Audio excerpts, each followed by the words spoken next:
రక్షించే ఆపన్న హస్తము. పాదువపురమును పావన పరచిన అంతోని వారమాకై ప్రార్థించుము. నిన్ను కీర్తింతుము, నిన్ను ప్రణుతింతుము, నిన్ను స్మరింతుము, మాకై ప్రార్థించుము.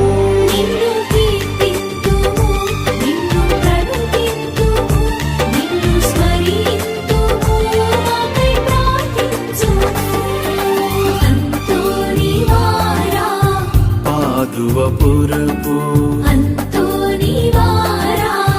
పావన చరితుడా